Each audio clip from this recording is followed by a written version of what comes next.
Nah, di cerita fiksi atau rakyat ini dia mempunyai unsur intrinsik, yang dimana unsur intrinsik ini yaitu mencakup tema yaitu ide pokok atau gagasan utama cerita, yang kedua itu tokoh dan penokohan, yang dimana tokoh ini adalah pelaku dalam cerita secara watak atau karakter yang ditampilkan. Dan yang ketiga yaitu alur, yang dimana alur ini urutan kejadian. Alur itu boleh maju, mundur, atau campuran. Dan yang keempat itu latar. Latar ini mencakup tempat, waktu, dan suasana. Dan yang terakhir itu adalah amanat, yaitu amanat di sini itu pesan moral dari cerita tersebut. Nah, cerita fiksi atau cerita rakyat tersebut itu juga mempunyai ciri-ciri dan jenis cerita. Yang dimana ciri-ciri cerita rakyat itu yang pertama itu disampaikan secara lisan dari generasi ke generasi, bersifat anonim atau pengarang tidak diketahui.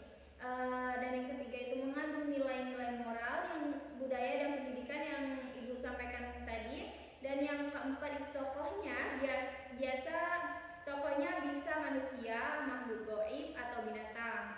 Yang kelima itu setting atau latar, biasanya menggambarkan kehidupan masa lampau atau masa lalu.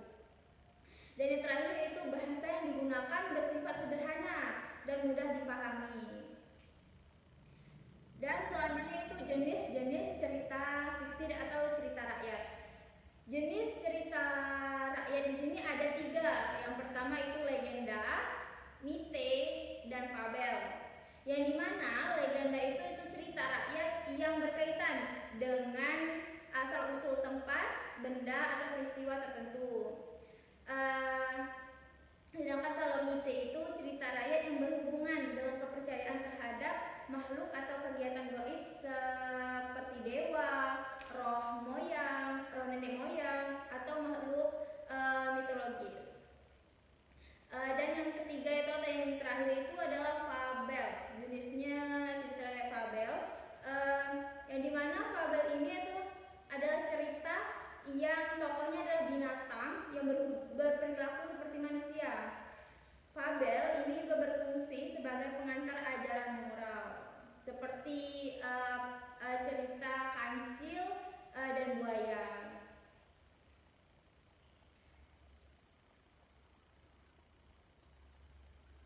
Nah, setelah Ibu jelaskan tadi, untuk anak-anak Ibu boleh kalian membaca cerita rakyat, yaitu cerita rakyat Nyai Roro Kidul atau cerita Kancil dan Buaya. Boleh silakan untuk anak-anak membacanya dan kalian tentukan atau analisis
sekilas aja ceritanya bagaimana. Dan siapa yang berani menyebutkan unsur intrinsiknya, nanti bakal ibu kasih reward.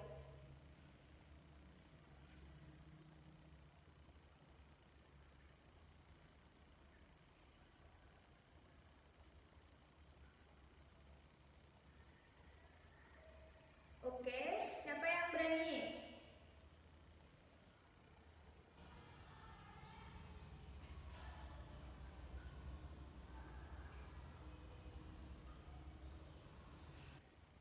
Baik, sebutkan. Siapa yang berani? Oke, Siti berani. Ya, baik, sebutkan Siti.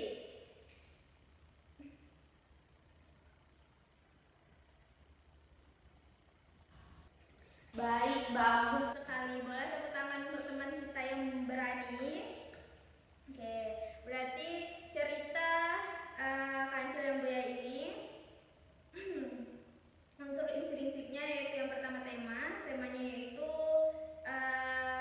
Kancil dan Buaya, yang mana kecerdikannya mengalahkan kekuatan atau kelicikan mengatasi bahaya.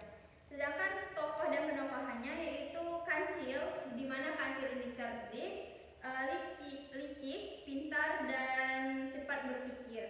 Dan yang penokohannya yang kedua yaitu Buaya, yang dimana Buaya ini penokohannya itu rakus, mudah percaya, dan mudah diperdaya. Nah, yang dimana latarnya itu tempatnya itu di sungai dan hutan. Waktunya pada siang hari. Suasananya itu gimana suasananya? Tegang dan namun diselingi dengan kelucuan. Nah, alurnya gimana nih? Maju, mundur, atau campuran? Alurnya maju. Nah, dimana kenapa alurnya maju? Yang dimulai dari masalah rencana Kancil yang hingga berhasil menipu sang buaya. Konfliknya di cerita Kancil dan Buaya ini apa konfliknya? Nah, yaitu Kancil ingin menyeberangi sungai, tetapi terhalang oleh buaya yang berbahaya. Nah, yang terakhir itu amanat atau pesan moral. Nah, di mana amanatnya gunakanlah akal dan kecerdikan untuk mengatasi masalah, dan yang kedua itu jangan mudah percaya pada janji yang belum pasti. Bagus sekali. Dan materi selanjutnya yaitu pengertian menulis ulang cerita rakyat, yang dimana kalian itu menulis ulang berarti menyampaikan kembali isi cerita rakyat dengan gaya bahasa sendiri, namun tetap mempertahankan pokok isi atau inti cerita dalam kegiatan ini. Kan tadi sudah ibu suruh nih membaca ulang, berarti sudah. Struktur cerita rakyat ini yaitu ada 3. Yang pertama itu orientasi, komplikasi, dan resolusi. Yang dimana orientasi ini adalah bagian pembuka cerita yang memperkenalkan tokoh, latar, tempat, dan waktu, serta situasi awal. Dan yang kedua itu komplikasi, yang dimana bagian tengahnya yang menunjukkan munculnya konflik atau permasalahan dalam cerita. Dan yang terakhir itu adalah resolusi. Resolusi itu bagian akhir yang berisi penyelesaian konflik serta penutup cerita. Nah, siapa di sini yang berani menyimpulkan dalam pembelajaran pada pagi hari ini? Yang dapat menyimpulkan pembelajaran pada pagi hari ini?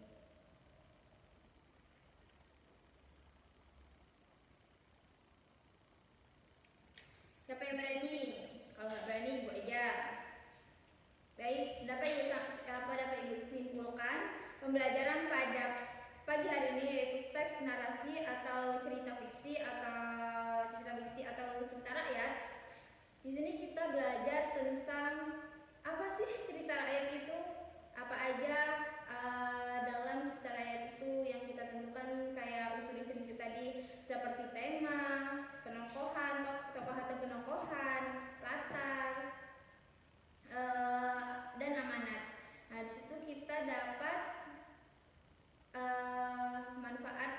pembelajaran pada pagi hari ini. Mungkin cukup sekian yang dapat Ibu sampaikan, dan mungkin sudah mengerti dan cukup paham pada teks narasi tersebut.